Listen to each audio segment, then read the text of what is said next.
Parlons vrai. Les informations avec François Germain. Bonjour à tous, le service national se transforme. Emmanuel Macron annonce la création dès l'été prochain d'un service national purement militaire.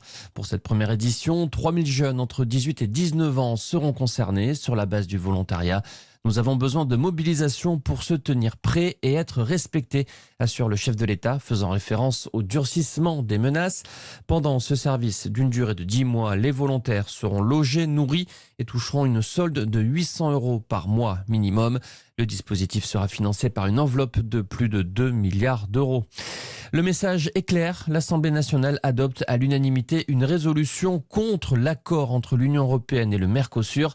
À l'occasion de la niche parlementaire de la France Insoumise, le texte est non contraignant. La signature officielle de ce traité de libre-échange pourrait avoir lieu le mois prochain. Une enquête ouverte en Loire-Atlantique après la découverte du corps d'une élue municipale de Guérande. Chez elle, la piste criminelle est privilégiée. Un suspect blessé par balle lors de l'intervention de la gendarmerie a été interpellé.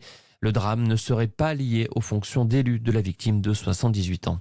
C'est sa première visite à l'étranger. Le pape Léon XIV est en Turquie pour un déplacement de 4 jours. Il rencontrera cet après-midi le président Recep Tayyip Erdogan et doit prononcer un discours. En Turquie, les chrétiens représentent seulement 0,1% de la population. Léon XIV se rendra ensuite au Liban. Au moins 55 morts et des centaines de disparus dans un incendie d'ampleur à Hong Kong. C'est un complexe de gratte-ciel en rénovation qui a été touché par les flammes. La police annonce avoir arrêté 3 hommes après la découverte de matériaux inflammables abandonnés lors de travaux de maintenance.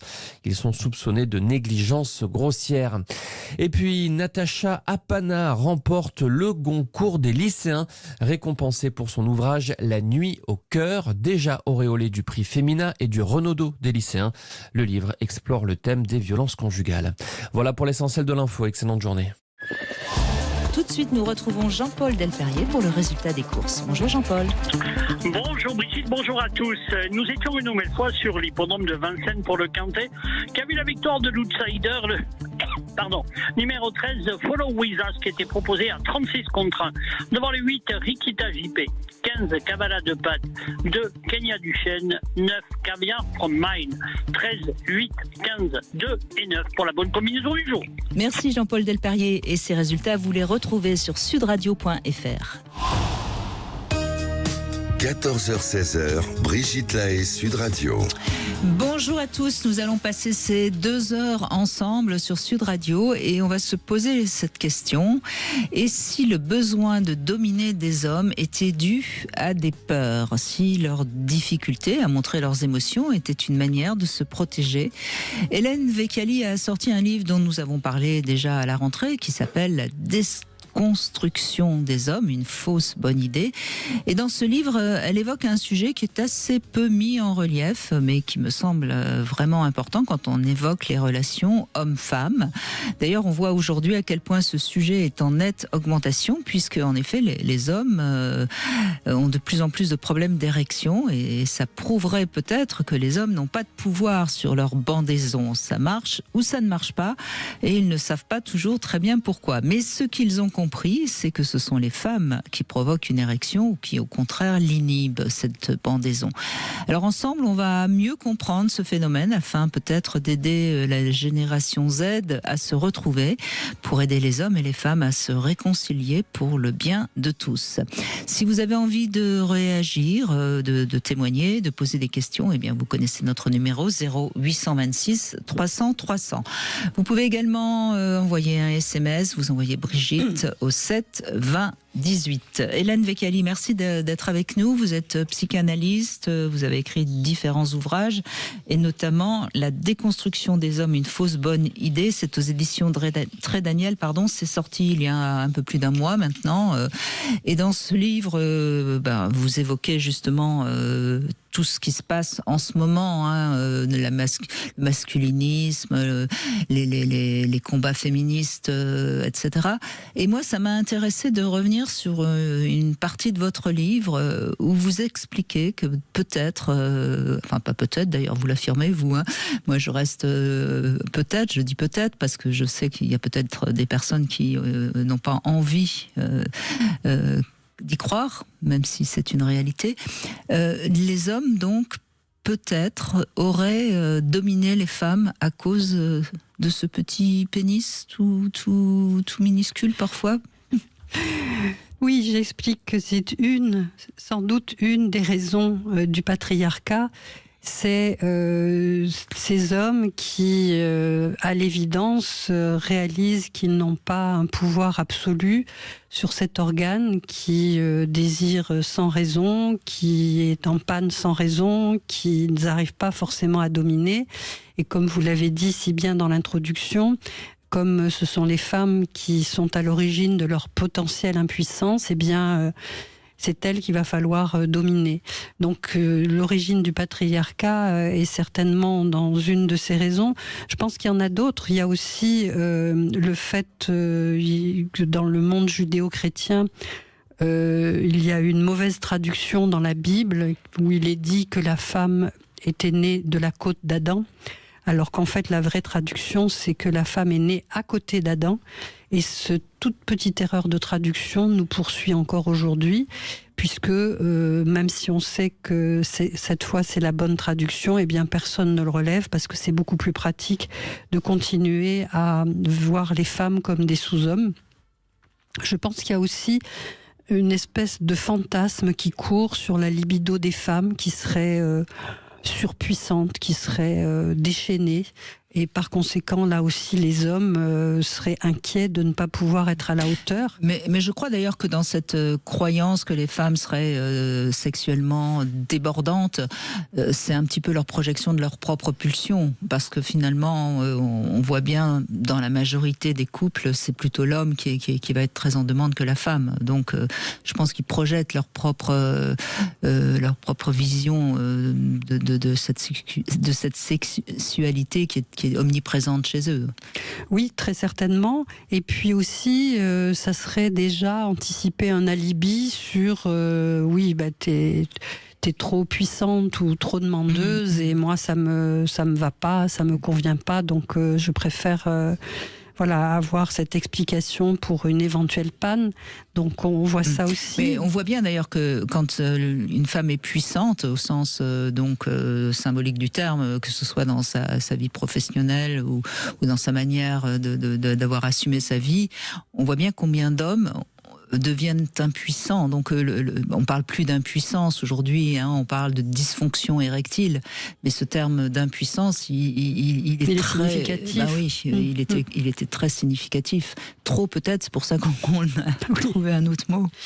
Oui, et je crois enfin pour ne citer que ces thèmes-là, je crois enfin que le fait que la femme puisse enfanter engendre chez certains hommes une espèce de jalousie face à ce mystère, face à cet accomplissement qu'ils ne pourront jamais avoir. À ce pouvoir aussi, osons le dire. Et ce pouvoir, osons le dire.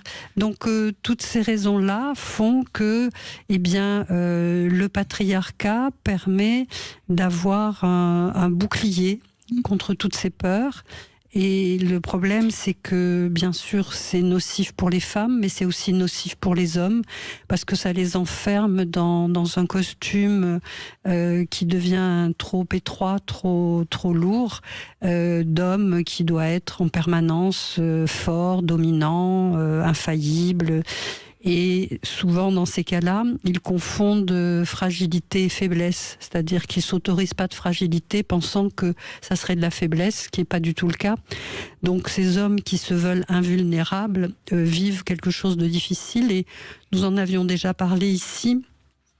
Il faut savoir que le suicide frappe plus durement les hommes que les femmes. Il y a 75% d'hommes dans le taux de suicide, ce qui est énorme. Et ce qui veut dire qu'il y a un mal-être chez les hommes qui est à prendre en compte. Alors évidemment, le patriarcat, il a fait son temps et on voit bien aujourd'hui qu'il faut trouver un autre système. Enfin, en tout cas, il faut essayer d'équilibrer les relations hommes-femmes, mais c'est pas en tapant sur les hommes et en voulant les déconstruire, alors qu'ils n'ont jamais vraiment été tous très construits, qu'on va y arriver. Donc, on va essayer, nous, pendant ces 2 heures aussi, de mettre un petit peu de bon sens. Oui, de bon sens, oui. Oui, effectivement. Aujourd'hui, les hommes se retrouvent dans une espèce de double contrainte, c'est-à-dire deux injonctions contradictoires. D'un côté, des femmes qui en ont marre de lutter alors que les inégalités perdurent et qui les somment de se déconstruire. De l'autre côté, le patriarcat toxique qui les somme d'être des super-héros. Entre les deux, super macho et super effacé, moi je pense qu'il y a une troisième voie qui est la voie de l'initiation, c'est-à-dire comment je vais, moi, homme, ne pas répondre aux injonctions de mon père, du patriarcat, aux injonctions maternelles du matriarcat. Comment je fais pour m'émanciper de ces figures tutélaires et choisir ma propre voie et d'avoir le courage d'être moi. Parce que devenir un homme, ce n'est pas avoir le pouvoir sur les autres, mais c'est avoir le pouvoir sur soi. Bien sûr. Et puis peut-être que les femmes doivent aussi entendre que les hommes ne sont pas tels qu'on les a décrits avec le patriarcat ou tels qu'on les décrit aujourd'hui. Il faut peut-être aussi arriver à se comprendre et à accepter nos différences, ce qui ne veut pas dire évidemment qu'on ne doit pas être égaux. Oui, je pense que c'est vraiment la voie de la sagesse. Ce que vous venez de dire, c'est vraiment faire en sorte que les hommes choisissent quel être humain ils ont envie d'être et qui se bouchent les oreilles pour ne pas suivre des voies extrêmes, soit la voie de l'effacement, soit la voie du super machiste, et de trouver la voie d'un humain qui sera, comme disait Camus, qui va s'empêcher de certaines choses et puis qui va s'obliger à d'autres et surtout à être en paix avec lui-même. Voilà. Et c'est vraiment important, je vous invite tous à réagir, à donner votre avis, parce qu'on voit bien aujourd'hui la génération Z, il y a tout un courant masculiniste qui reprend un peu d'ampleur, et c'est pas ça la solution, évidemment. Et donc on va essayer de vous apporter un petit peu un nouvel éclairage grâce à Hélène Vecchiali. Et je rappelle le titre du livre, La déconstruction des hommes, une fausse bonne idée. Dans un instant, c'est Patrick qui va justement évoquer le sujet avec nous et qui pense surtout qu'il y a un esprit de compétition chez les hommes, et il nous explique ça dans un instant. Sud Radio. Parlons vrai. 16h, Brigitte Lahaie, Sud Radio. Hélène Vecchiali est avec nous, psychanalyste et autrice de La déconstruction des hommes, une fausse bonne idée aux éditions Trait Daniel. Et on va voir si en effet nous sommes responsables de vos érections, messieurs, n'est-ce pas Patrick? Bonjour. Bonjour Brigitte et bonjour Hélène. Alors, bonjour Patrick. Je dirais pas responsable, mais en tout cas la source d'inspiration, certainement. Ça me va bien, source d'inspiration, j'accepte.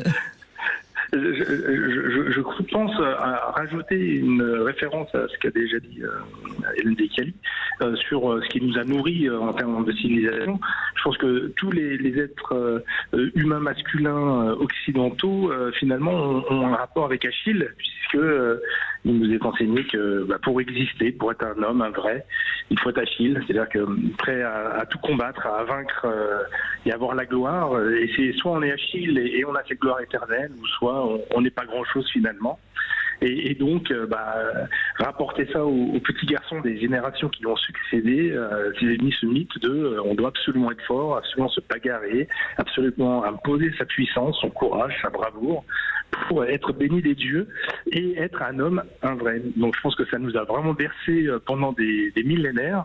Je pense qu'aujourd'hui on peut avoir un peu plus de recul et de force par rapport à ça. Je prendrai un exemple qui n'est pas si récent que ça, mais qui déjà montre qu'il y avait deux façons de voir les choses. On va reprendre des stéréotypes ou des archétypes des années 60. D'un côté, vous avez John Wayne, et de l'autre côté, vous avez Gary Cooper.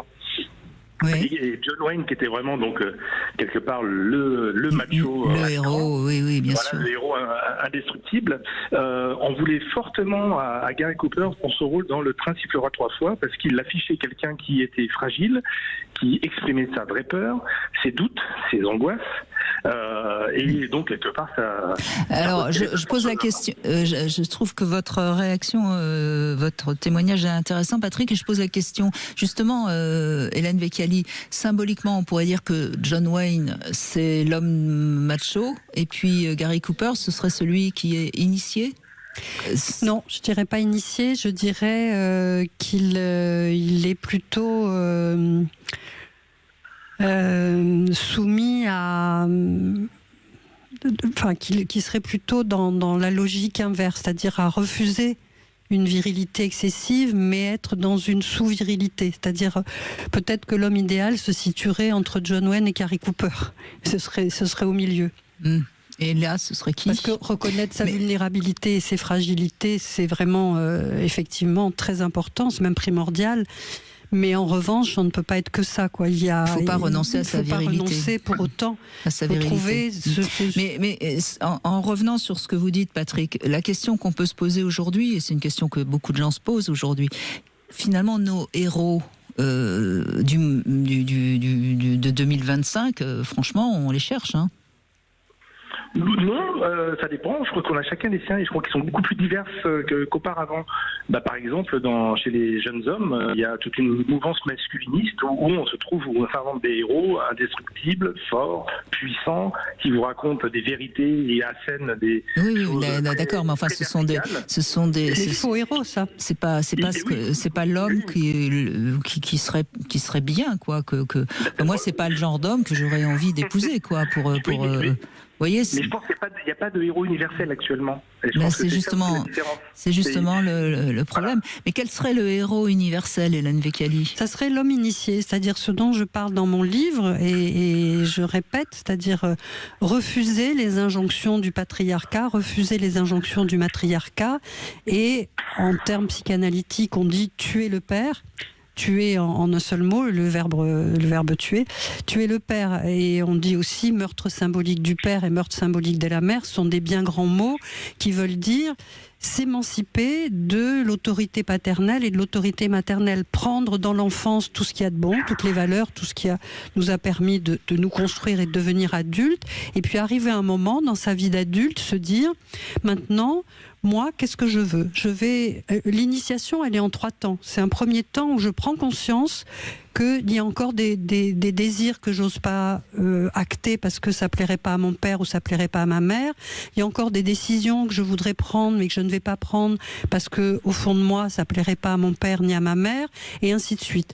Donc prendre conscience de ça et puis se révolter et dire non, moi j'ai décidé maintenant de pas être avocat et d'être artiste peintre. Ça plaît pas à mes parents mais c'est ma voie, je le fais.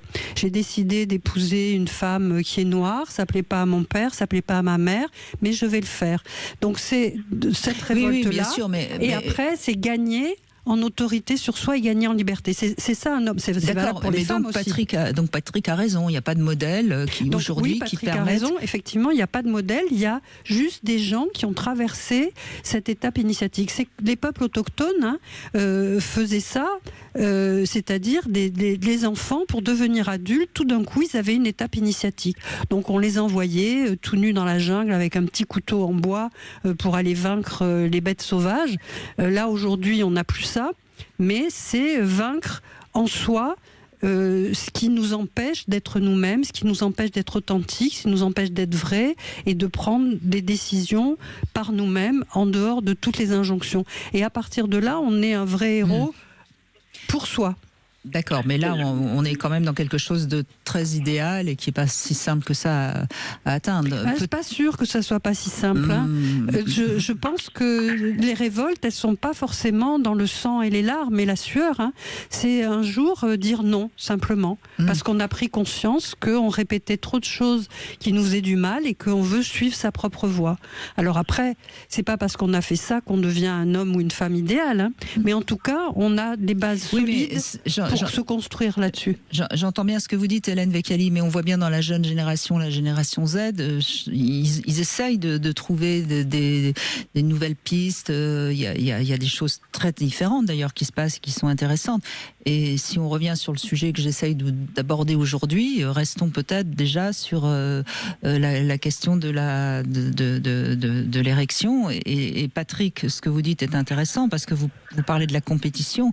Et c'est vrai qu'on le voit chez les mammifères. Et après tout, l'homme est quand même aussi un mammifère.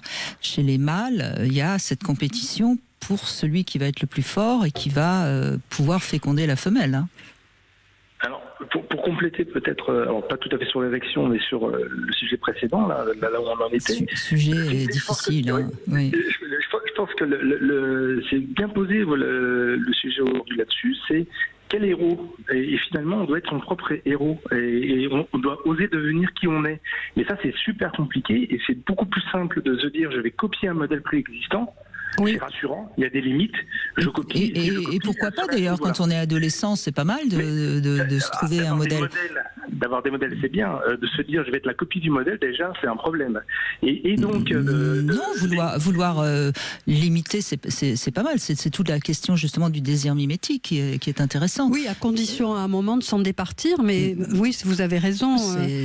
Brigitte, vous avez raison, dans la mesure où les adolescents, souvent, ont besoin de modèles pour se construire. Oui. Et pour mieux les abandonner après, pour être soi-même. Mais si on revient à cette histoire d'érection, vous avez raison. L'homme initié, c'est quelqu'un qui, à partir du moment où il a traversé ces étapes initiatiques, a plus besoin de dominer qui que ce soit, les femmes en particulier, il en a plus besoin, et il va accepter sa vulnérabilité. Il va accepter cette fragilité par rapport à cet organe qui, quelquefois... Et sa puissance aussi. Voilà. Et si tout d'un coup, il est pris en panne dans une relation sexuelle, il le vivra bien, parce que c'est pas ça qui le construit. Ce qui l'a construit, c'est lui-même, avec lui-même, sa liberté. Et donc, une fois qu'il est authentique, qu'il est libre, eh bien, il va accepter, ça va pas l'amuser pour autant, hein, mais il va accepter l'idée que il n'est pas remis en cause complètement, parce que c'est pas ça qui le construit, c'est pas ça le sens de sa vie. C'est pas là-dessus qu'il se repose pour être puissant. Merci. Oui, allez-y, Patrick, je vous en prie. Non, allez-y. En restant sur le sujet de l'érection, d'ailleurs, c'est vrai que jeune, j'ai jamais eu de soucis de ce niveau-là. J'en ai connu rarement, mais j'en ai connu plus âgé. Le fait de l'avoir vécu plus âgé, finalement, était plus simple pour moi, puisqu'en effet, j'étais pas détruit ou je n'ai pas vécu comme une blessure narcissique le fait de pas être en érection lorsque j'aurais voulu l'être. Donc ça aide bien. Et pour Madame Vecchiali, juste pour moi, l'initiation ou cette initiation-là, c'est toujours par la transmission quand même. On s'auto-initie. Pour moi, on ne peut pas s'auto-initier. On est forcément dans un partage entre des êtres pour pas venir à l'initiation. À la fin, on est un être initié, mais on est reconnu par d'autres, et dans ce processus, on est accompagné par moi. Ça, c'est dans les processus initiatiques collectifs, et qui sont différentes de l'initiation solitaire. Par exemple, si je prends un parcours psychanalytique, eh bien, on voit bien que l'initiation, elle se passe entre soi et soi, avec un accompagnant, certes, mais entre soi et soi. Tandis que dans une communauté, c'est la communauté qui porte le groupe, et le parcours initiatique, il est balisé.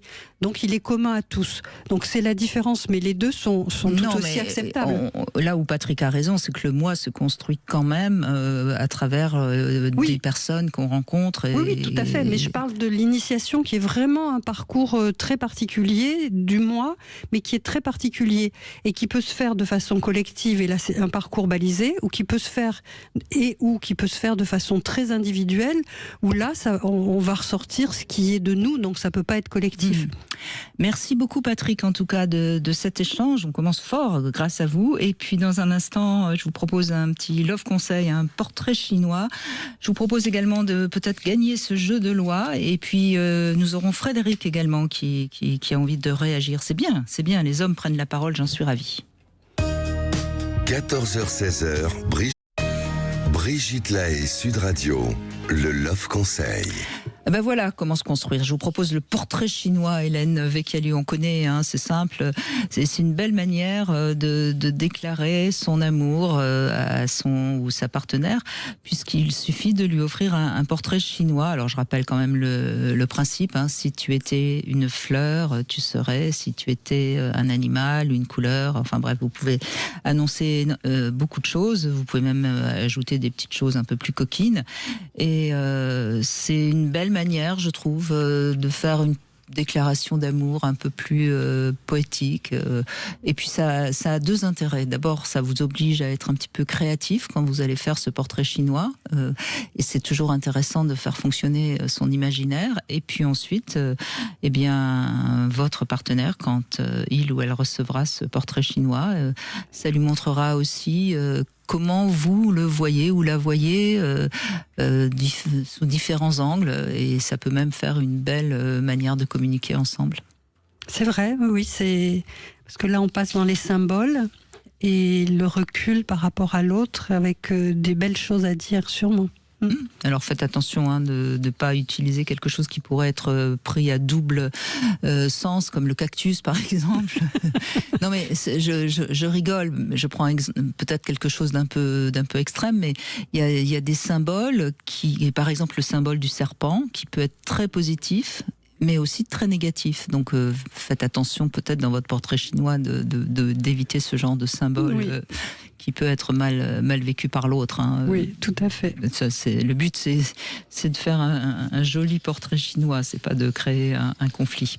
Alors, vous le savez, tous les jours, vous pouvez gagner ce jeu de loi Passage du désir. C'est un jeu de loi, vous l'avez compris, qui fait monter la température de votre libido avec trois marches, hein, séduction, excitation et plaisir. Donc, on lance le dé et puis on pioche une carte. Enfin, vous connaissez un peu le principe du jeu de loi. Et si vous avez envie de gagner ce jeu de loi Passage du désir, vous envoyez un SMS Brigitte au 7 20 18 et l'un d'entre vous sera tiré au sort. Bonne chance à tous.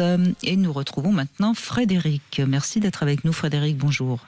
Oui, bonjour Brigitte, bonjour Hélène. Bonjour Frédéric. Alors, par rapport au thème du jour, je voulais m'exprimer un peu. Mais déjà, je suis né dans les débuts des années 70, donc ça va faire un peu plus de 50 ans. Donc les mentalités maintenant évoluent. Je pense qu'il y a beaucoup de recul. Oh, mais même, si vous êtes né en 70, vous aviez donc 20 ans en 90. Oui. Il y avait déjà une grande évolution entre les relations hommes-femmes par rapport à votre père. Oui, tout dépend comment on a été éduqué et la situation dans laquelle on était, je pense. C'est-à-dire, vous étiez dans une éducation encore très à l'ancienne ? Pas trop, parce que j'ai jamais eu de violence vraiment physique, hormis, comme à l'époque ça se faisait, des coups de pied aux fesses ou une petite claque, mais voilà. Pas tous les parents quand même, Frédéric. J'ai eu le droit de temps en temps. Mais voilà, maintenant, avec le recul et autres, et même, là encore, on en vient justement à ce niveau d'éducation, le principe de l'érection et pour la dominance sur les femmes, elle était quand même là à cette époque-là, quoi. Ça a perduré et peut-être maintenant ça évolue, mais avec tout ce que l'on voit, avec, comme vous avez dit, la génération Z qui se gave de pornographie. Nous, à l'époque, à l'époque déjà, pour voir de la pornographie, c'était quand même un sacerdoce. Mm-hmm. Bon, pour mémoire, je dirais pas le nom de la personne qui m'a beaucoup apporté à cette époque-là, on va dire. Vos films, par exemple. Oui, bien sûr, mais alors, si on parle des films de ces années-là, hein, donc moi j'ai commencé en 76, j'ai arrêté en 80, si on parle de la pornographie de ces années-là, on n'a pas une suprématie du machisme, puisque les 3/4 de ces films, c'est des femmes qui sont des femmes qui se libèrent justement du patriarcat. Moi, j'avais beaucoup de rôles où j'étais... entre guillemets, excusez-moi, je vais dire les choses simplement, j'étais mal baisée par mon mari et je profitais de l'avenue du Plombier pour me faire sauter. Donc c'était plutôt une pornographie qui était dans la libération des femmes. Et ça, je crois, la pornographie, elle est très intéressante justement sur un plan sociologique. Vous voyez ? C'est ce que je vous disais, que maintenant, je pense qu'on est plus sur une pornographie autoritaire où l'homme est beaucoup plus, quand on voit le rôle féminin, elles sont moins libérées. Alors, on est actuellement dans des pornographies, mais vous avez raison, celle dont on parle le plus, c'est une pornographie qui humilie un peu la femme pour redonner aux hommes l'impression, j'ai bien l'impression, hein, qu'ils sont puissants. Bien sûr. Je pense que voilà, c'est m'exprimer là-dessus. Donc c'est vrai que je pense que c'était important de le dire. Et là encore, justement, en termes de psychologie, psychiatrie ou évolution, je sais pas, il y a eu certainement beaucoup d'évolution à ce niveau-là par rapport à ces années-là où on n'en parlait pas, c'était déjà plus ou moins tabou. Ce qui est sûr, pour revenir à ce que dit Hélène Vecchiali, ce qui est sûr, c'est que les hommes qui regardent de la pornographie, forcément, ça les renvoie à l'image qu'il faut bander, quoi. Il faut être performant. C'est ça, c'est vrai. Pour ma part, ça m'a jamais, je me suis jamais senti supérieur par rapport à l'érection. Après, bon.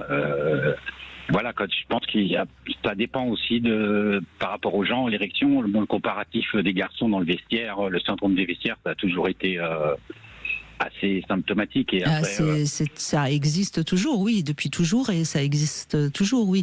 Ce qui montre bien qu'il y a, d'une manière très inconsciente, le besoin de se rassurer qu'on est le plus puissant, quoi. Je suppose qu'il y a ça.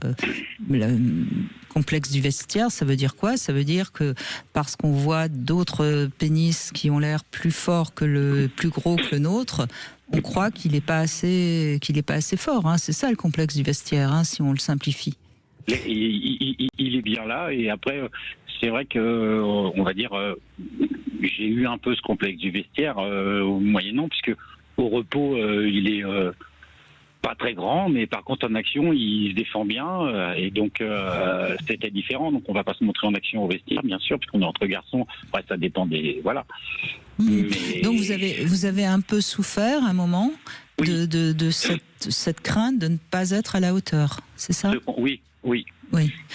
Mais ça montre que vous êtes sensible, c'est plutôt, et que vous n'étiez pas dans une posture de grand macho, hein, on pourrait dire ça peut-être. Oui, effectivement. Et comment vous avez fait pour aujourd'hui ne plus être dans cette logique-là? La pratique. Disons que mes partenaires, et là on en revient à la même chose, je pense que... Elles vous ont accepté, elles vous ont montré que vous étiez l'homme qu'elles ont envie d'avoir, donc ça vous a rassuré, ça vous a bien sûr. Ça vous a donné confiance en vous. Bien sûr, et même au niveau du plaisir, elles m'ont dit que voilà, je leur en donnais beaucoup et que c'était très bien, quoi. Donc ça qui m'a rassuré. À partir du moment où... ça c'est intéressant aussi ce que dit Frédéric, parce qu'on sait à quel point les hommes ont besoin d'être sûrs qu'ils donnent du plaisir aux femmes. Donc on voit bien encore une fois leur peur et leur besoin d'être assurés. Oui, et puis quand même quelque chose qu'on note pas souvent, mais qui est de l'ordre de la générosité des hommes à ce moment-là. C'est-à-dire qu'à part quelques bourrins qui vraiment n'ont rien compris à rien, mais sinon souvent les hommes sont très généreux dans les préliminaires, dans l'attention à la femme, à sa montée du plaisir, et à attendre pour être sûr que tout se passe au mieux, quoi. Pour la forte majorité des partenaires que j'ai eus, ça s'est passé comme vous dites, quoi. Voilà, parce qu'elles étaient étonnées par rapport à leur compagnon ou leur ex-compagnon ou autre. Elles me disaient, mais tu prends déjà tu as envie de donner du plaisir à la femme, et on sent que c'est pas que pour toi. Peut-être parce que finalement, ok, vous avez eu ce complexe du vestiaire, mais vous aimiez les femmes.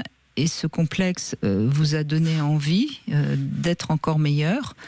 Et puis, et c'était très bien. Peut-être que ceux qui n'ont pas le complexe du vestiaire, ce sont les fameux machos qui sont sûrs d'être le meilleur. Mais apparemment, il y a quand même encore une bonne majorité qui sont là. Oui, ça c'est sûr, il y en aura toujours de toute façon. Hein. Je n'ai pas la prétention avec ces 2 heures qu'on va faire changer le monde. Hein.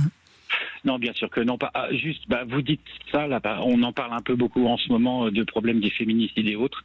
Et là, j'ai ma nouvelle amie, ça fait quelques temps qu'on est ensemble, elle était avec une personne qui est toxique et tout.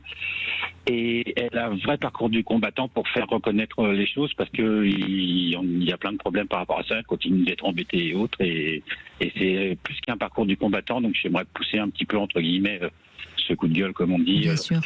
Savoir si ça pouvait être plus ouvert, parce que c'est pas parce qu'il y a pas de coups et pas de violence physique qu'il n'y a pas une violence Psychologique. verbale et psychologique. Il faut qu'elle fasse tout ce qu'elle peut pour avoir des preuves, Frédéric. C'est ce qu'elle a fait, mais on lui dit les SMS, c'est pas reconnu, les machins, c'est pas reconnu, les ceci. Si, vous avez de la maintenant, chance. oui. Si. Il y a une loi même qui est passée sur justement les violences psychologiques. C'est écrit très clairement dans la loi. Aujourd'hui, c'est présent. Donc, il faut qu'elle change d'avocat ou qu'elle se renseigne mieux. se renseigne auprès d'associations. Et vraiment, maintenant, c'est pris en compte et elle sera accompagnée au mieux. Il faut qu'elle change d'environnement, d'accompagnement, parce que c'est vraiment puissant maintenant. Parce qu'elle en a déjà fait un ou deux sortes d'accompagnement et c'est pas évident. Non, mais peut-être qu'elle est. Vous savez, c'est le problème de beaucoup de personnes qui sont des personnes gentilles et qui croient que leur bonne foi suffit. Malheureusement, avec la justice, il faut vraiment des preuves et donc elle doit être, j'entends bien c'est une victime, elle pense que sa bonne foi va suffire. Non, il faut vraiment un bon dossier. Et ce qu'il faut toujours rappeler, c'est que les avocats ne peuvent travailler que quand ils ont le dossier qui tient la route, voyez. Donc s'il n'a pas de preuves, l'avocat, il peut pas faire grand-chose. Et s'il y a des SMS, ça s'appelle du harcèlement, et déjà ça, c'est une piste pour ouvrir un dossier. Ouais. Et puis il faut le prendre en photo s'il vient, s'il s'approche d'elle. Enfin, il faut vraiment monter un dossier. Oui. Oui, mais le problème c'est que le monsieur il est policier aussi. Mais il faut porter plainte ailleurs que dans sa circonscription. Et c'est possible, ou écrire une lettre directement au procureur. D'accord. Je vais conseiller. Oui. J'essaye que de l'accompagner pour qu'elle s'en sorte, mais voilà. Non, mais vous pouvez prendre les choses en main encore plus. Elle ne vous en sera que reconnaissante. Merci Frédéric, en tout cas, de ce témoignage. On fait une petite pause, on se retrouve dans un instant. Et c'est important qu'on ait aussi l'avis des femmes. C'est Carole qui va nous donner son avis, justement parce qu'elle a eu une relation avec un homme très macho. 14h-16h, Brigitte Lahaie, Sud Radio. Hélène Vecchiali est avec nous et on parle aujourd'hui de ce livre, La déconstruction des hommes, une fausse bonne idée. C'est aux éditions Trait Daniel. Une belle manière de comprendre justement où on en est aujourd'hui avec la virilité. Et c'est Carole qui nous rejoint. Bonjour Carole. Oui, bonjour. Donc moi, par rapport à mon vécu et à ce que j'ai pu voir, maintenant je pourrais dire que les hommes, c'est vrai ce que j'ai entendu tout à l'heure, ils ont vraiment besoin, la plupart, d'être rassurés.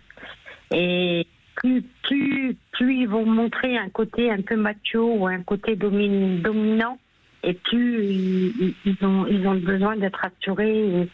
Et c'est un peu bizarre, parce que c'est vrai que ça peut être maladroit de leur part, en fait, parce que faut le savoir qu'ils veulent être rassurés, parce qu'on a toujours l'impression qu'ils veulent du mal, qu'ils veulent. Alors il y en a, oui.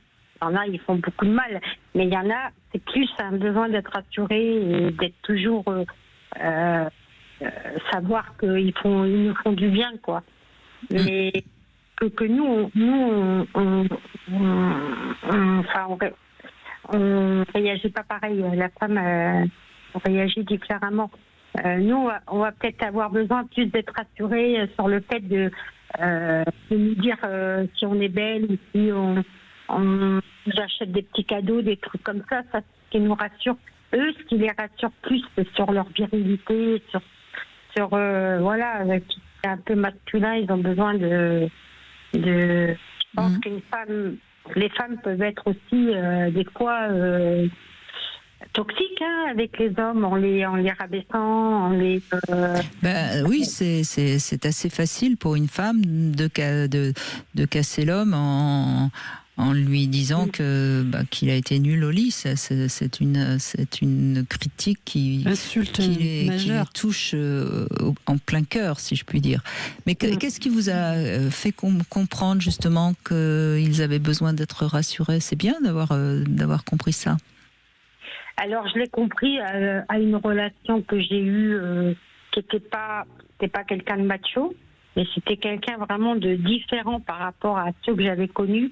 Oui. Alors, c'est vrai que notre relation était un peu ambiguë sur le fait qu'il était marié.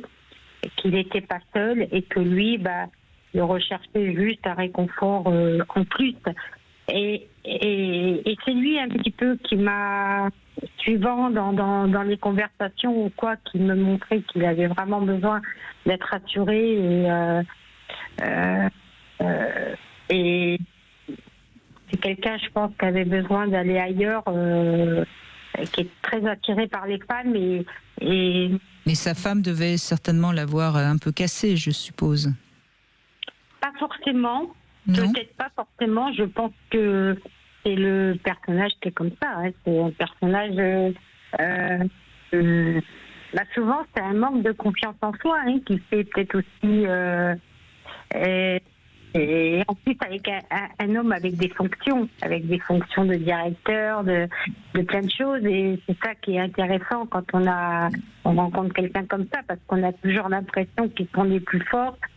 Oui, il avait une position sociale donc assez établie, où il avait fait preuve de talent, etc. Mais vous avez senti que dans sa vie intime, c'était quelqu'un d'assez, qui avait en tout cas besoin d'être rassuré. Oui, oui. Alors, il le manifestait des fois par des colères ou des choses un peu. Même un petit peu narcissique, mais en fait, moi, il m'a souvent dit, mais je te ferai jamais de mal, je m'emporte et tout, mais je te ferai jamais de mal. Alors, il en fait quand même, mais c'est vrai que avec le recul, quand j'ai appris à le connaître, j'ai vu que finalement, il avait tout simplement besoin d'être rassuré et besoin d'avoir quelqu'un tout le temps avec lui comme un enfant, quoi.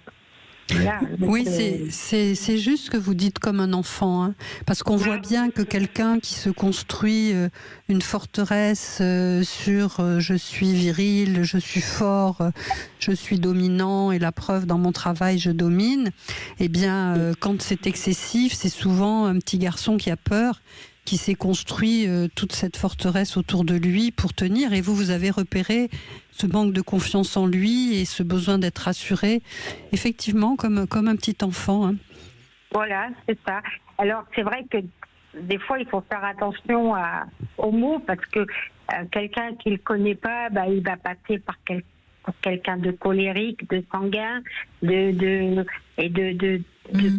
Mais vous savez, c'est intéressant ce que vous dites, parce que ça paraît surprenant qu'il puisse être colérique si c'est un homme qui a besoin d'être rassuré, etc. Mais on sait que la colère, ça vient souvent d'une injustice, et on peut imaginer que cet homme, il avait certainement un père un peu toxique qui avait donc un peu cassé son estime de lui-même. Vous savez ça ou pas? Alors, sur son père, non. Bon, j'ai su que sa maman était très angoissée, quelqu'un de très angoissé, qui avait beaucoup d'angoisse familiale, en fait. Et pas toujours compris, il n'a pas toujours été compris et soutenu, je pense, dans ses choix. Mais ça, c'est ce que j'ai compris. Mais après,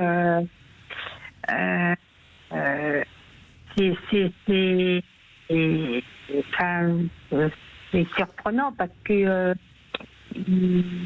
moi, c'est vrai que nous, on s'est rencontrés parce que moi, j'avais vraiment pas du tout confiance en moi.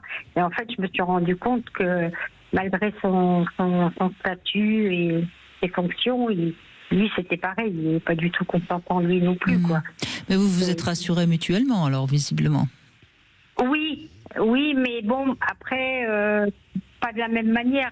Non, bien sûr. Mais vous, de par sa fonction officielle, finalement, qu'il s'intéresse à vous, ça vous a donné un peu de confiance, je suppose. Et lui, vous l'avez rassuré par votre côté un peu maternant. Voilà, c'est ça. Oui, on peut imaginer. Est-ce que vous pensez que quand il vous a vu qu'il a senti ce manque de confiance, il a essayé de vous sauver un peu, de vous rassurer d'abord?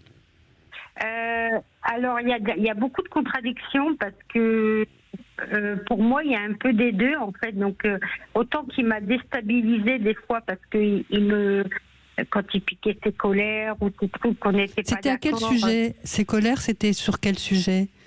Alors, des fois, avec le recul, je pense qu'il avait toujours tort. Peut-être que j'étais demandeuse. J'étais demandeuse quand j'avais un problème ou quoi. J'avais besoin qu'il m'aide, qu'il soit là. Et lui, non. Lui, voilà, il faut être indépendant, il faut se débrouiller tout seul. Il y a beaucoup de choses où voilà, on a fait des choses en commun, mais il avait beaucoup de mal.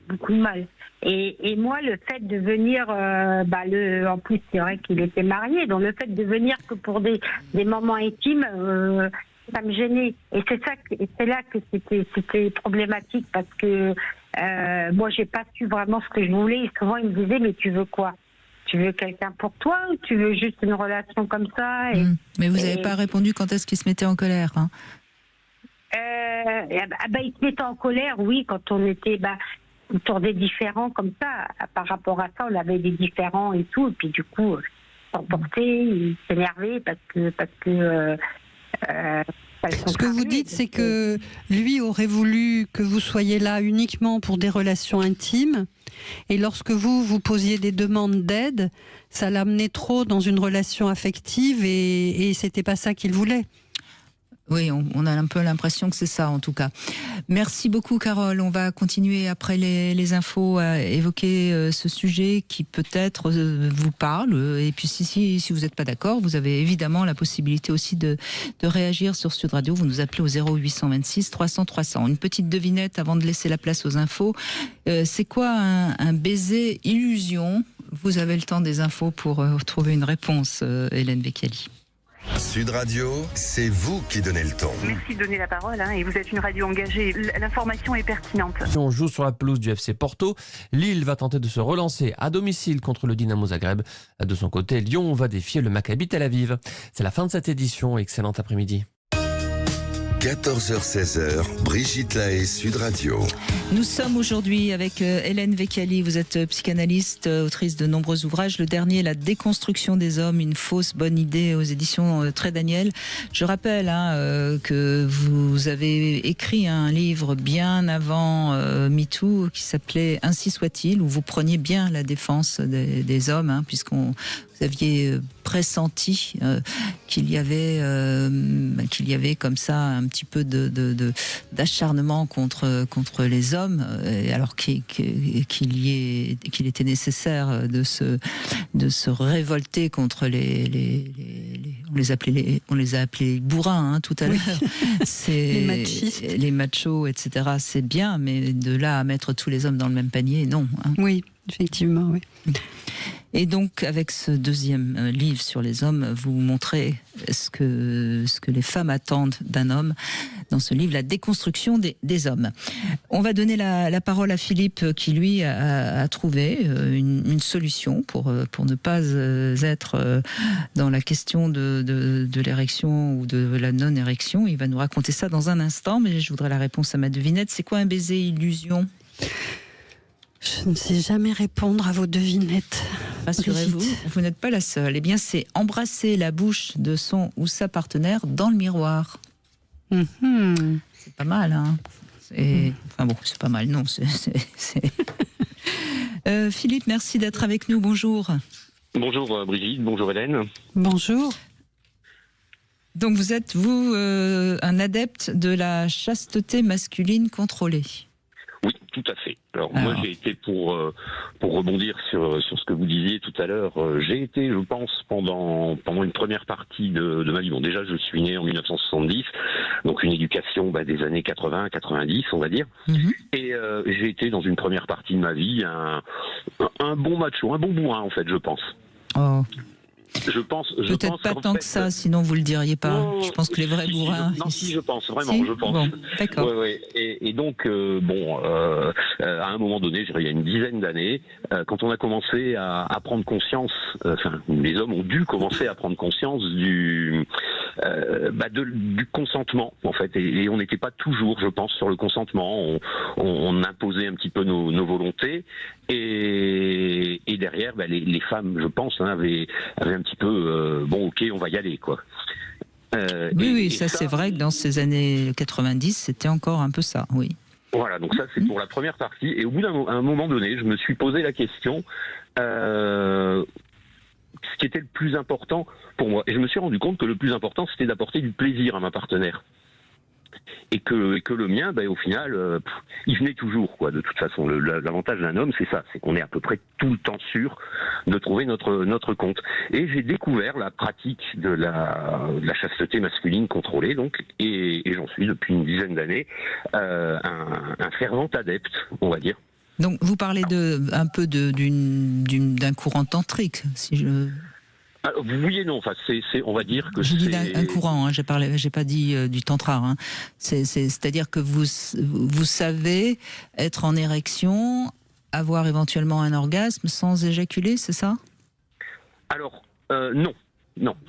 C'est-à-dire, je porte un petit dispositif qui s'appelle je sais pas si je peux le dire là. Une ceinture de chasteté? Une petite cage de chasteté, voilà, dont mon épouse détient la clé. Et c'est elle qui décide si j'ai ou non le droit de prendre du plaisir. D'accord. Alors, ce que j'explique pour ceux qui nous écoutent, parce que c'est pas quelque chose de si courant que ça, cette cage de chasteté, de toute façon, vous empêche de bander. Tout à fait.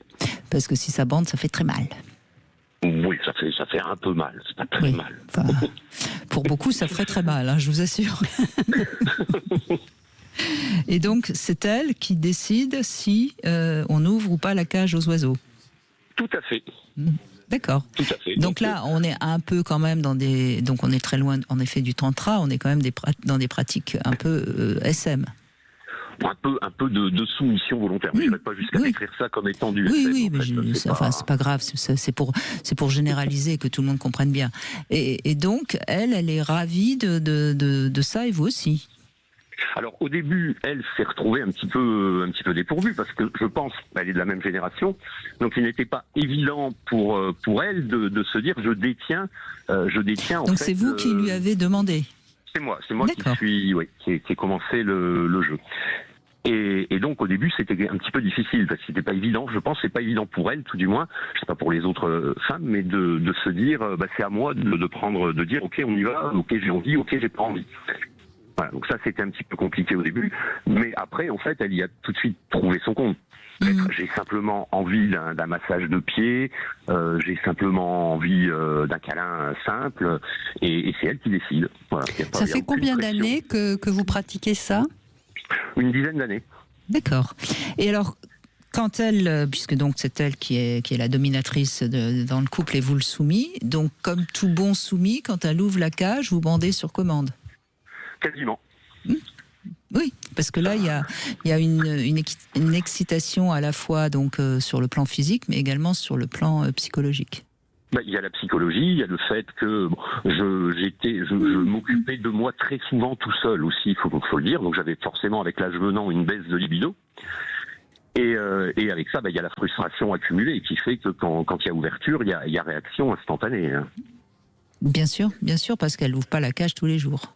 Et voilà. Est-ce que cette frustration peut vous amener à, je vais dire avec mes mots, mais pas forcément ça, de la colère ou de l'irritation ou de l'énervement, si ça dure trop longtemps? Comment vous le vivez? Alors, je le vis où on vit, enfin, je vis dans un état, on va dire, d'excitation vis-à-vis d'elle, permanente. C'est-à-dire, j'ai en permanence envie d'elle, mais ça ne se reflète pas comme étant comme une frustration qui va me générer une agressivité. Non, mais là, vous avez une jouissance de la frustration. Tout à fait. On est dans quelque chose. C'est toujours ce qui est difficile à comprendre dès qu'on est dans du SM. Je sais que vous ne voulez pas que j'utilise ce mot, mais on est quand même en plein dedans. Et c'est ça qui marche très très très bien. Mais encore une fois, parce que le circuit de la souffrance et de la jouissance, c'est le même. Oui, après, là, et parfois ça doit être un tout petit peu douloureux d'avoir une envie de bander et de ne pas pouvoir. Oui, mais c'est là que ça devient justement intéressant, le fait de concevoir l'esprit vers autre chose que ça. Bien sûr, et vous en faites quelque chose. Oui, j'en trouve satisfaction, on va dire plus autre chose. Et puis là, ça crée évidemment un lien très fort entre vous parce que c'est pas si vous vous sépariez, ce serait pas si simple de retrouver la même complicité avec quelqu'un d'autre. Oui, c'est sûr, oui. C'est clair que là, c'est quelque chose qui est quand même particulier, comme vous le disiez tout à l'heure. C'est pas commun. Oui, bien sûr, c'est pas encore que ça. On en vend plus qu'on ne l'imagine des cages de chasteté. Oui. Faut pas qu'elle perde la clé, hein. Ah non, ça pourrait être gênant. Vous iriez à l'hôpital, hein, on se moquera un peu de vous, mais on vous libérera. Non, il y a une deuxième clé dans un coffre. J'ai des bons moyens de couper. Oui, effectivement, il y a un double quand même caché quelque part. Il y a un double, ça va. Tout va bien. Merci de ce témoignage. Merci. Qui montre bien que on peut aussi trouver, chacun trouve son moyen de s'épanouir sexuellement, même si ça peut paraître surprenant pour d'autres. On fait une petite pause et on se retrouve dans un instant avec C'est maintenant, cette chronique que nous devons d'ailleurs à Hélène Vecchiali. Merci Hélène. Et on va avoir Sophie dans un instant qui va nous parler de cette phrase qui l'a fait bouger. Sud Radio. Brigitte Lahaie, Sud Radio, c'est maintenant. Vous êtes sur Sud Radio avec Brigitte Lahaie et Hélène Vecchiali qui est donc à l'origine de cette rubrique C'est maintenant. Vous le savez, vous pouvez en profiter pour partager avec nous quelque chose qui a été très très important et qui a un peu fait bouger votre vie. Et Sophie, je crois que c'est une phrase justement qui vous a fait bouger. Bonjour. Oui, bonjour Brigitte, bonjour Hélène. Bonjour Sophie. Alors, bonjour, oui. Alors moi, je voulais parler d'un souvenir très ancien et un souvenir plus récent. J'ai longtemps souffert d'un syndrome de l'imposteur. Ça a vraiment été très très difficile de m'imposer. Et je me souviens, mon premier souvenir, c'est... Alors on va expliquer peut-être en deux mots juste, Sophie, hein, le syndrome de l'imposteur. Hélène Vecchiali, c'est ne pas se sentir à sa place. Oui, penser qu'on n'est pas à sa place et qu'il y aura toujours quelqu'un pour nous écraser ou nous faire subir quelque chose.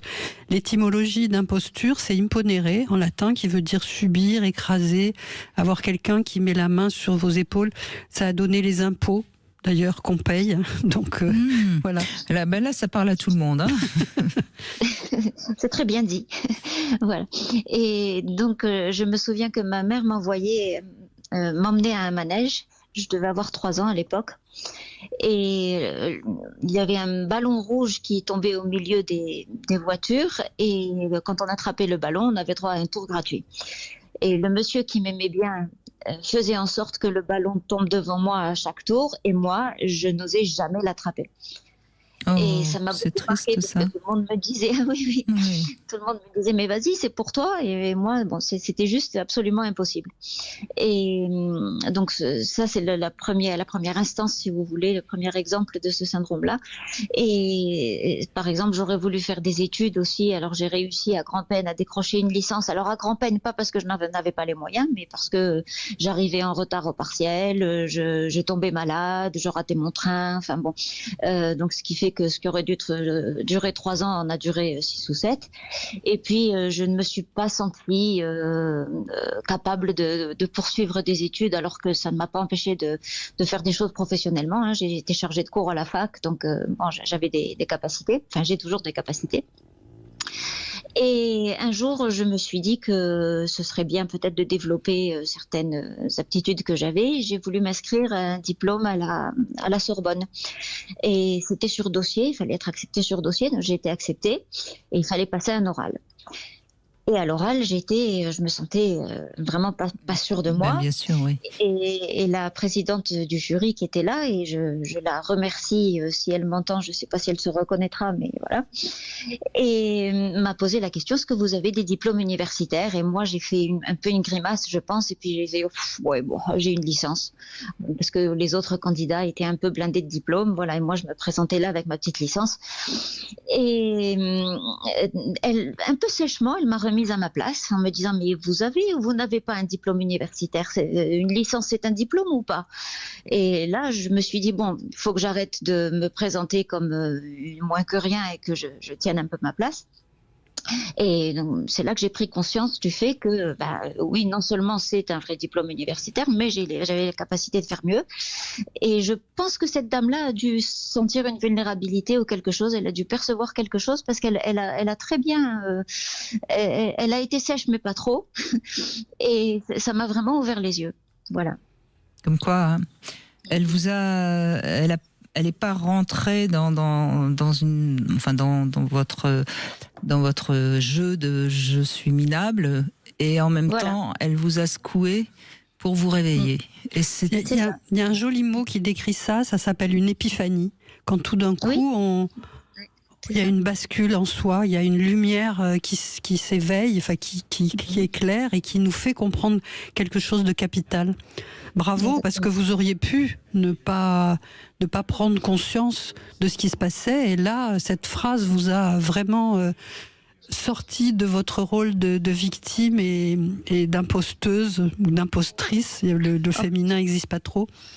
Oui. Enfin, je me suis jamais sentie victime, si vous voulez, mais c'était juste dans les faits. J'ai été bloquée, voilà, à certains moments. Mais je pense que j'étais mûre aussi pour sauter le pas. Oui, sûrement, oui. Bien sûr. On le remarque d'ailleurs souvent, puisque vous êtes psychanalyste, Hélène Vecchiali, on le remarque souvent. Vous allez peut-être pendant plusieurs séances répéter quelque chose à un patient, et puis ce jour-là, on ne sait pas pourquoi, c'est ce jour-là qu'il va saisir le... Oui, c'est plus qu'écouter, c'est entendu. Effectivement. Et donc ça y est, vous avez laissé de côté ce syndrome d'imposteur. Oui, j'ai laissé de côté, oui, complètement. Et je peux rajouter quelque chose parce que le commentaire que vient de faire Hélène me parle beaucoup parce que j'ai eu des séances de psychothérapie. Alors, quand j'en ai ressenti le besoin, j'ai jamais fait ça de manière suivie, mais je faisais beaucoup d'introspection, et quand je sentais que je n'arrivais pas à progresser, j'allais voir quelqu'un, je faisais 3 ou 4 séances. Donc j'avais trouvé un thérapeute, un psychanalyste que j'aimais beaucoup. Et je lui parlais de mon enfance. J'ai subi l'inceste quand j'étais petite, et je lui parlais de ma mère, et je lui disais de toute façon ma mère n'a jamais rien su. Et là, il s'est presque fâché. Alors, je comprends bien qu'il ne s'est pas fâché, mais il m'a fait passer le message selon lequel il n'était pas d'accord avec ce que je disais, très sèchement. Et il m'a dit que la mère qui ne savait pas, ça n'existait pas, et que il m'a parlé d'Oedipe. Et je lui en ai voulu à mort. J'ai terminé la séance de manière un peu abrupte. Je suis partie, j'y suis jamais retournée parce qu'il m'a fâchée.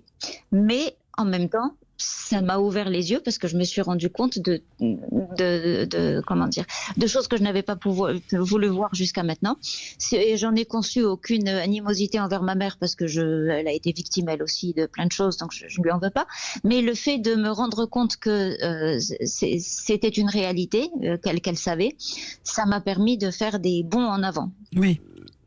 Effectivement, c'est très très douloureux d'entendre ça, et ça prend du temps pour le digérer, mais bravo pour ce chemin, parce que là aussi, vous auriez pu être en colère, mettre un couvercle dessus, et puis rester dans le déni, et ça aurait été comme une petite grenade dégoupillée à l'intérieur de vous-même, qui aurait fait beaucoup de dégâts. C'est ça, à terme, oui. Et oui, voilà. Et oui, mais c'est vrai malheureusement que c'est compliqué quand on est... quand on a, d'accepter de reconnaître que oui, la mère sans doute sait et ne veut pas voir ou ne veut pas savoir. On ne sait pas comment réagir aussi. Peut-être ça aussi. Ben oui, mais en même temps, normalement, une mère, elle est là aussi pour protéger son enfant, hein, Sophie. Oui, oui. Donc c'est bien. On est bien d'accord. Oui, oui. C'est bien de ne pas lui en vouloir, mais en même temps. Ça veut dire aussi que vous avez eu une mère déficiente et que ça explique aussi peut-être ce syndrome d'imposteur, évidemment. Oui, certainement. Oui, tout est lié. En tout cas, on entend un beau parcours.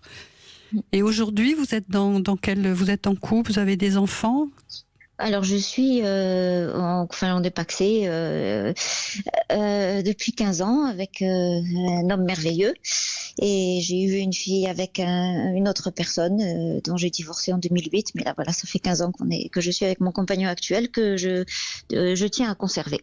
Bon, un beau parcours qui se termine bien. Formidable. Merci Sophie de ce passage dans C'est maintenant. Vous aussi, vous pouvez, si vous avez envie de réagir dans ce moment, vous pouvez nous appeler au 0826 300 300. On va se retrouver dans un instant et on va avoir Émilie aussi qui va nous parler d'un homme qui était pourtant dominant et qui quand même avait une envie sexuelle qui a priori n'était pas tout à fait dans ce genre de domination. On se retrouve dans un instant. Vous voulez parler à Brigitte Lahaie, 0826 300 300. Brigitte Lahaie, Sud Radio, le sexe au conseil. Alors Hélène Vecchiali, c'est un sexe au conseil qui concerne particulièrement les femmes et ça s'appelle la thérapie des 3 M. Alors les 3 M, ça représente la muqueuse, le muscle et le mental. Et en fait, c'est pour aider les femmes à comprendre ce qui ne fonctionne pas sexuellement, cette thérapie des 3 M. Donc en fait, c'est simple, il faut commencer par faire la vérification de la muqueuse, donc est-ce qu'il y a une mycose, est-ce qu'il y a une vulvodynie, enfin bref, est-ce qu'il y a quelque chose qui fait mal et qui donc fait que la sexualité ne peut pas être harmonieuse, épanouie. Après, c'est donc le muscle. Et là, bien sûr, on pense au périnée. On sait qu'il y a beaucoup de femmes qui ont des fois un rapport compliqué avec le périnée, parce que, par exemple, ça peut provoquer des petits vaginismes et qui donc rendent la pénétration douloureuse, parce que si on se resserre à ce moment-là, ça fait mal.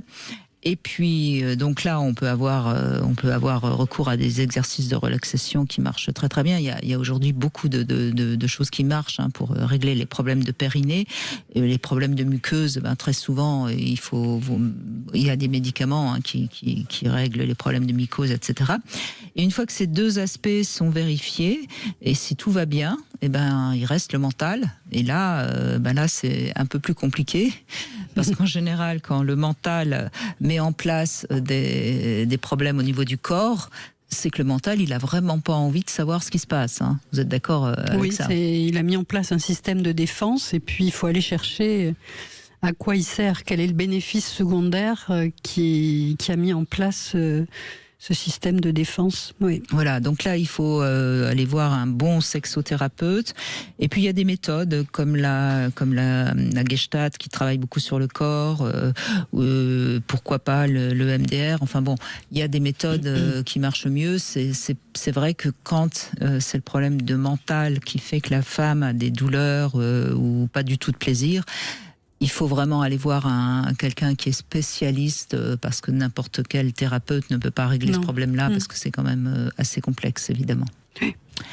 Voilà, c'est la thérapie des 3 M. Et si vous avez envie qu'on en parle, vous pouvez bien sûr nous rejoindre sur Sud Radio.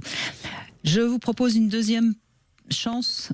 Première chance au grattage, deuxième chance au tirage. Et c'est vrai que dans quelques minutes, on va tirer le gagnant qui repartira avec ce jeu de loi Passage du désir.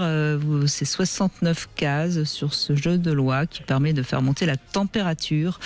On part de séduction, d'excitation et on termine avec le plaisir. Vous avez envie de peut-être le gagner, vous envoyez par SMS Brigitte au 7 20 18. Et nous retrouvons Émilie. Merci d'être avec nous. Bonjour Émilie. Oui, bonjour Brigitte et bonjour Hélène. Bonjour Émilie. Alors, sur Tinder, j'avais rencontré un homme qui avait envie d'être sodomisé. Et donc, ça m'intéressait beaucoup parce que c'était mon fantasme. C'était toujours mon fantasme. Oui. Et c'était intéressant de constater qu'il avait un caractère très dominant et qu'en contrepartie, il avait envie d'être soumis dans la sexualité. Et par contre, sa manière de dominer sa partenaire, c'était de me crier dessus et ça m'a pas plu. Alors finalement, je suis partie avant qu'on ait des relations intimes. Alors là, vous voyez, ce qui est intéressant dans ce que vous racontez, à mon avis, son fonctionnement sexuel, c'est je te crie dessus et je dois être puni. Ah. Et c'est dommage que vous l'ayez pas compris, parce que quand il vous criait dessus, vous vous sentiez agressé, à juste titre évidemment, mais c'était pas pour vous agresser, c'était pour que vous puissiez vraiment le punir, me semble. Encore une fois, on n'est pas loin aussi d'un rapport un peu domination, quelque chose comme ça. Oui, et peut-être de cette façon, inconsciemment, avoir un alibi. Qui est c'est pas de ma faute si je suis dans cette situation, quoi. elle me punit parce que j'ai fait quelque chose de mal. Donc c'est pas moi qui ai un désir innocent. Absolument, quoi. absolument. Il ne devait pas tellement assumer sa pratique sexuelle d'être sodomisé, et donc il avait mis en place inconsciemment une façon d'être puni. Oui, possible. En tout cas, ça vous a pas plu? Non, ça m'a pas plu. Il m'avait dit déjà, quand on venait de se rencontrer, il y a des partenaires à qui ça plaît pas que je sois dominant dans la vie normale et soumis dans l'intimité. Et après, quand j'ai vu qu'il me criait dessus, j'ai compris. Mais en fait, il me criait dessus, mais je sais pas, j'ai trouvé que c'était des choses injustes et qu'en plus il me faisait du chantage sur des choses qui n'avaient pas lieu d'être, et voilà. Oui, mais ça n'avait aucun sens de vous crier dessus, de toute façon, c'est vrai. Oui, c'était sa stratégie.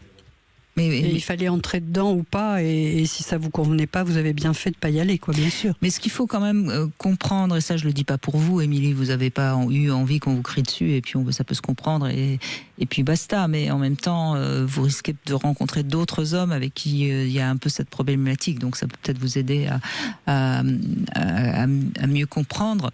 Mais ce qu'il faut bien comprendre, c'est que dans des jeux de sexualité un peu particulière, parce que là on est quand même dans un que les hommes de temps en temps aiment être dominés, être sodomisés par leur partenaire, pourquoi pas, mais quand c'est une vraie demande et que c'est vraiment ça que l'homme veut, il y a toujours à côté des stratégies qui se mettent en place, parce que c'est forcément quelque chose qui n'est pas si simple et si assumé. Exactement.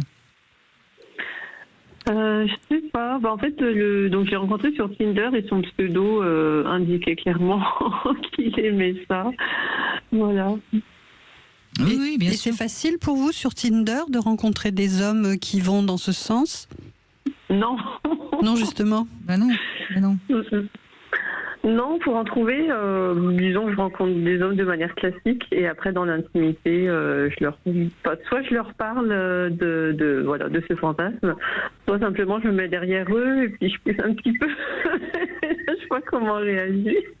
Oui, bien sûr. Et puis il y en a qui réagissent bien, et puis d'autres qui n'ont pas envie, et puis voilà tout.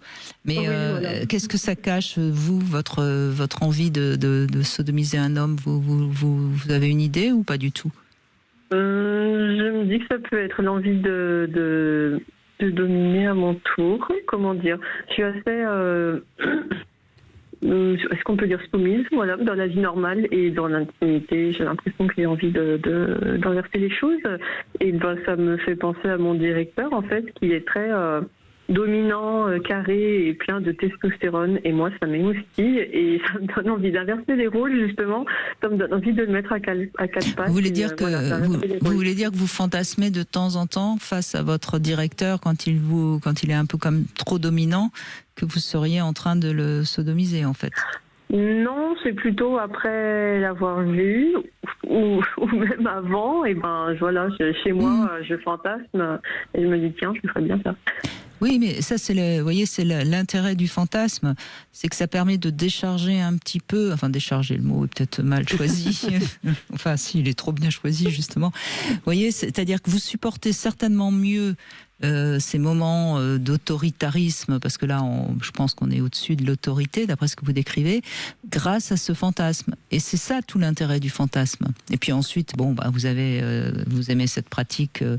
Certainement que ça remonte à autre chose que simplement votre patron, mais on n'a pas besoin de fouiller. Si vous aimez ça, que ça vous convient, et que vous trouvez des partenaires, après tout, tout va bien. Mais c'est ça, en fait, Hélène Vecchiali, c'est ça l'intérêt du fantasme. C'est ça qui est intéressant, c'est d'avoir repéré, vous, votre stratégie sexuelle, on va dire. Et est-ce que, par ailleurs, vous aimez aussi les relations plus basiques, le missionnaire, ou des choses plus simples, ou c'est vraiment... classique, on va dire. Classique. Ou est-ce que vous avez vraiment cette nécessité-là? J'aime bien... j'ai du mal à vous répondre. En fait, j'adore le BDSM, et ça me fait jouir plus rapidement que faire l'amour classiquement. D'accord. Oui, mais encore une fois, le BDSM, quand c'est c'est souvent d'ailleurs des pratiques entre adultes consentants, parce que c'est quand même assez réglementé le BDSM. Mais c'est une manière, oui, de régler des situations de dominance ou de soumission qu'on rencontre dans la vie courante. Hein. Et c'est drôle parce que dans mes fantasmes de BDSM, je suis plutôt soumise. Et là, dans le fantasme avec la figure d'autorité, je suis plutôt dominante. Mmh. C'est pas incompatible. Hein.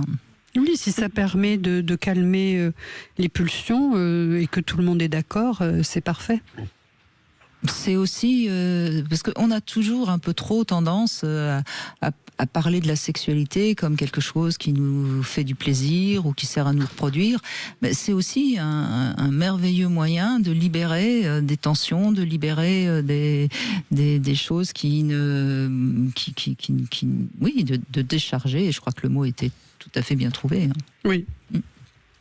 Eh ben merci de votre témoignage, Émilie. Merci beaucoup. Merci, Émilie. On va conclure dans un instant et on va conclure avec Frédéric qui veut revenir aussi sur le côté masculin, féminin. Enfin, il va nous raconter ça dans un instant. 14h, Brigitte Lahaie, Sud Radio. Hélène Vecchiali est avec nous. Je rappelle le titre du livre, La déconstruction des hommes, une fausse bonne idée. C'est aux éditions Très Daniel. Et dans ce livre, vous aurez beaucoup de choses intéressantes à découvrir et à comprendre justement sur où on en est aujourd'hui avec le masculin et forcément le féminin, parce que l'un ne va pas sans l'autre jusqu'à nouvel ordre. Hein, peut-être dans quelques encore décennies, quelques heures et on ne sait pas comment ça va évoluer. Et moi qui suis une femme, je n'aimerais pas une vie sans homme. Voilà, c'est dit. Frédéric, merci d'être avec nous. Bonjour. Oui, bonjour Brigitte, bonjour Hélène Vecchiali. Voilà, je voulais faire part de mon témoignage. Merci. Voilà, moi je suis bi à 200%, c'est-à-dire que je suis assumé. Hein, j'ai vécu avec un homme, j'ai vécu avec une femme. Et je vois la sexualité avant tout comme un jeu, pas comme un rapport de force, de soumission, de domination. Alors aussi bien avec un homme qu'avec une femme. Moi, je pense que dans la vie de tous les jours, on est assez dans la domination d'un patron, de ces rapports-là, on les joue dans la vie de tous les jours. Et moi, je pense, à mon humble avis, et dans mon cas, que ça doit être que du bonheur. On doit se laisser aller, des câlins, des caresses, des bisous, c'est tout ça que j'ai envie en fait. Voilà. Oui, mais encore une fois, dans la relation sociale et la relation intime, ça devrait être très cloisonné. Et si ça n'est pas cloisonné, c'est qu'il y a c'est qu'on a peut-être besoin d'aller parler à un thérapeute pour éviter de mettre son histoire personnelle dans la vie sociale, non ? Oui. C'est pas ce que je voulais dire. Hein. C'est pas ça. Non, je sais bien. Je sais bien que c'est ce que vous avez. C'est pas ce que vous avez dit. Vous avez dit au contraire que que dans votre vie intime, il n'y avait pas des répercussions de votre vie sociale. J'ai bien compris ce que vous avez dit. Oui, c'est ça. Mais c'est pour ça que je me suis permise de dire ça devrait être comme ça. Oui, c'est sûr que c'est important de cloisonner. Et est-ce que vous pourriez nous dire que, en fait, quand vous rencontrez des gens, vous rencontrez des personnes, mais pour vous rencontrez pas quelqu'un de sexué. Vous êtes attiré par la personne, par sa personnalité, par ses qualités, et pas du tout par son sexe. Vous avez vraiment tout compris, parce que c'est exactement ça. C'est pas une histoire de sexe, c'est une histoire de personne, c'est une histoire de feeling, d'alchimie, et ça peut être aussi bien avec un homme qu'une femme. Je peux regarder un homme. Mais est-ce que vous pratiquez la même sexualité avec un homme ou avec une femme? Absolument pas. La sodomie, je ne pourrais pas le faire avec une femme, à moins qu'elle me le demande. Mais avec un homme, la sodomie n'est pas obligatoire non plus. J'ai vécu que 3 ans avec un homme, il n'y a jamais eu de sodomie entre nous. Et on faisait plein d'autres choses. C'est vous qui mettez la sodomie en avant, hein. Moi j'en avais pas parlé. Non, mais... Donc, mais c'est qui a l'idée de tout le monde.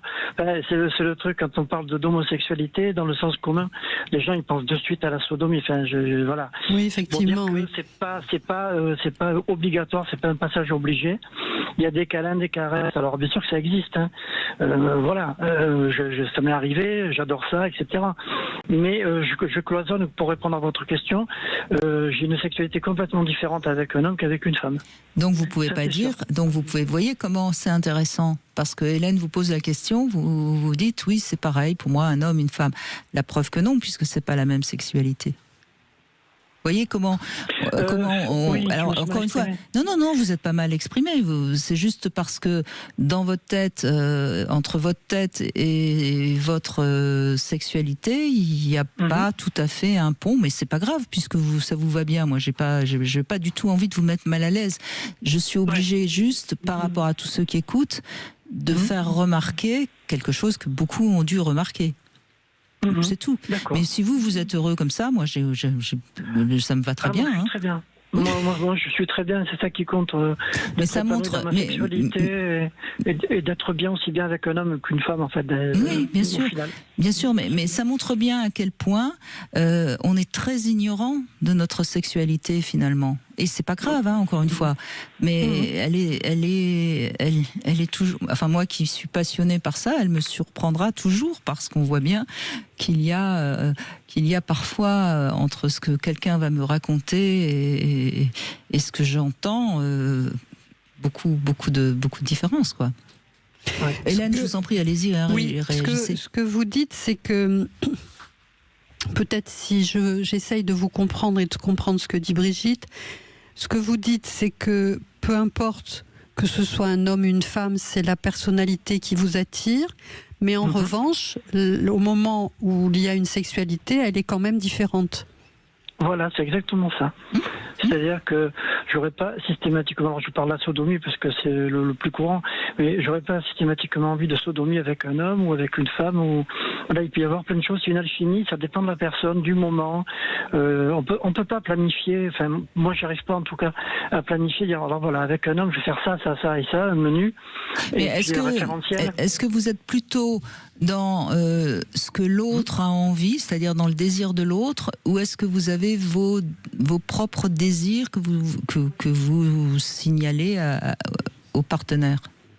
Alors je suis dans le dialogue déjà, c'est-à-dire qu'on discute, voilà, c'est important de dire qu'est-ce qu'on aime, qu'est-ce qu'on n'aime pas, c'est important de... Moi je parle assez facilement, et puis en fait ça plaît, parce que j'ai ce côté féminin justement qu'on m'a déjà dit, des femmes me disent mais tu parles beaucoup pour un homme en fait.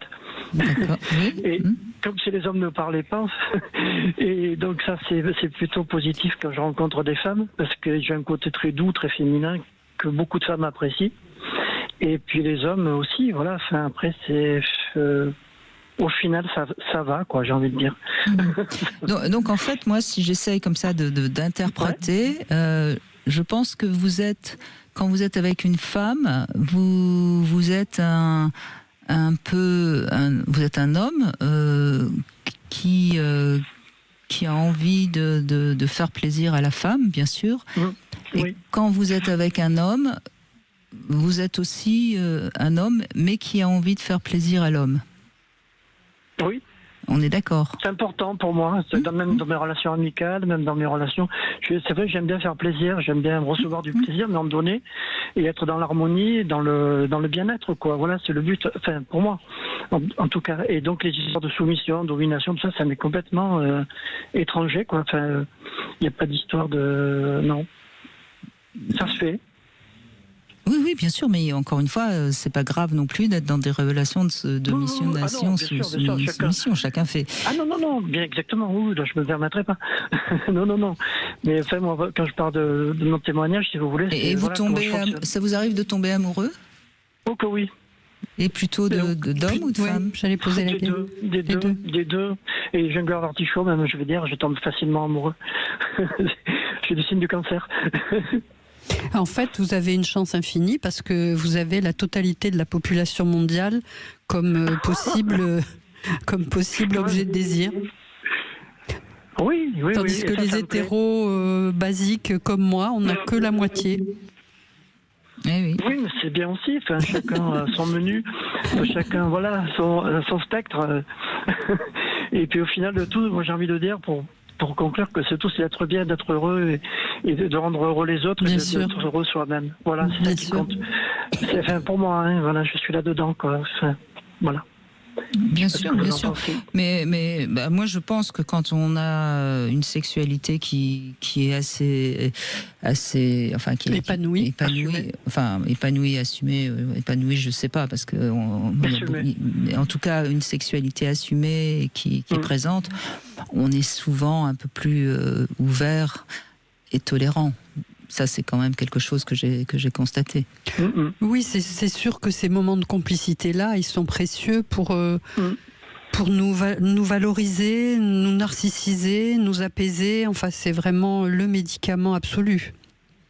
Oui. J'ai envie de rajouter, je suis attiré par des hommes très masculins et des femmes très féminines. Voilà. À côté de ça, par rapport à ma bisexualité, pour moi, une femme est une femme et un homme est un homme. Enfin, c'est très compartimenté quelque part. Mais vos parents, vous avez pas dû avoir des parents qui vous ont beaucoup permis de vous construire, j'imagine. Comment dire, j'ai eu des parents qui avaient chacun leur vie, des parents un peu années 70, où chacun avait un peu sa vie, ses copains, ses copines, et c'était pas un vrai couple en fait, c'était un couple, oui effectivement, j'ai payé un modèle de couple idéal, ça c'est sûr. Bien sûr. Ah non, ça c'est sûr. C'est sûr que oui, non, mais après ceci dit, si quand même j'ai eu des repères, mais bon. Ben oui, mais vous savez, la sexualité, c'est aussi des repères qu'on recherche, et c'est très bien comme ça aussi. Hein. Oui. Oui, c'est un cheminement. Hein. Tout au long de la vie, on change. J'ai évolué par rapport à ce que je vous raconte aujourd'hui. Il y a toute une évolution. Ça c'est trop long à vous expliquer. Mais voilà, il y a eu quand même un cheminement. Puis il y en aura un autre. Puis ça continuera. Et c'est pas figé, quoi. Enfin, j'ai envie de dire. Mais c'est votre grande chance, hein, et là je le dis vraiment, je le pense sincèrement, c'est votre grande chance, c'est-à-dire que vous n'êtes pas coincé, donc vous vivez votre sexualité très librement, avec la possibilité de très facilement d'en parler, et ça c'est pas si fréquent que ça. Il y a beaucoup de gens qui n'ont pas cette capacité à être à l'aise dans ce qui concerne le sexe. Alors ça peut peut-être surprendre certains qui nous écoutent en ayant l'impression que vous êtes peut-être un petit peu trop libre justement, mais c'est votre chance, et donc vous assumez très très bien votre bisexualité, vous assumez très très bien de parler tout de suite de sexe quand vous rencontrez une femme. C'est pas la majorité, hein. Et vous avez des enfants ou un désir d'enfant? Non, j'en ai jamais eu. J'ai jamais eu de désir d'enfant, non. Ben non, avec un couple parental qui n'a pas... Un peu libertin, on va le dire, ça y est, on va lâcher le mot. Donc c'est vrai que j'ai pas été... j'étais accepté comme j'étais. Maman me disait, oh mais maintenant tous les hommes, ils ont leurs petites aventures avec des mecs. Bon, ok, d'accord, mais quand même, tous les hommes ne sont pas bi, quoi. Enfin, j'avais ce genre de réflexion, quoi. Je veux dire, non mais c'est bon, t'inquiète, voilà... J'ai jamais eu de frein ou de... Voilà, j'ai toujours pu parler librement de ma sexualité et accepter. Et je dois quand même, parce que c'est aussi mon rôle hein, en tant qu'animatrice d'une émission où on parle de sexualité, donc je sais pas pour vous ce que je dis Frédéric, mais il faut quand même que je le dise. C'est quand même important de rappeler que quand on est parent, on ne doit pas afficher cette sexualité trop libre à ses enfants, parce que ça peut avoir évidemment une influence. Le mieux, c'est de parler de sexualité par rapport à les différentes choses qu'il faut informer. Ton corps t'appartient, nanana. Mais on n'a pas à en dire plus. C'est pas utile. Oui, ma maman m'a quand même appris à respecter les femmes. Alors là, je dois la remercier. Elle m'a expliqué comment on faisait un cunilingus. Elle m'a expliqué plein de choses. Non, elle n'avait pas à vous dire ça. Non. Oui. Alors après, je ne veux pas accuser votre mère, hein, mais je suis obligée, bien sûr, je suis obligée de remettre un peu d'ordre dans. Vous êtes d'accord de respecter les femmes, de respecter les hommes. Oui, mais d'entrer dans des détails comme ça aussi. Oui. Voilà, il faut respecter l'intimité du couple, l'intimité des personnes et l'intimité des enfants. Je suis désolée, quand une mère dit à son fils comment faire un cunis, c'est incestuel, c'est tout. Et donc c'est pas bien. Alors, elle l'a dit avec ses mots, hein, attention. Oui, elle l'a dit avec ses mots. C'était pas gore, c'était pas du tout. J'ai pas dit qu'elle avait pratiqué l'inceste avec vous. J'ai dit qu'elle c'est incestuel, c'est-à-dire symboliquement. Un climat d'inceste sans passage à l'acte. Voilà, vous êtes d'accord, Hélène Bécali? Tout à fait. Donc c'est important de le dire. Oui, c'est important. Parce que merci Frédéric, on a remis un tout petit peu de morale grâce à vous qui êtes assez amoral, mais c'est votre droit le plus strict parce que vous ne faites de mal à personne et donc vous avez tout à fait le droit. Merci Frédéric. Merci beaucoup. Notre gagnant du jour, c'est Christian qui repart donc avec ce jeu de loi passage du désir. Demain, on va revenir avec Christophe Médicis sur notre saboteur qui nous fait choisir les mauvais partenaires, des partenaires qui ne nous conviennent pas ou voire même qui parfois nous font du mal. Donc on en parle demain avec Christophe Médicis. Merci à tous de ces témoignages. Je rappelle le titre du livre de Hélène Bécali, La déconstruction des hommes, une fausse bonne idée. C'est aux éditions Guy Trédaniel. Et tout de suite, vous retrouvez Alexandre Delovan pour C'est votre avenir. Sud Radio, c'est vous qui donnez le ton. Merci Sud Radio.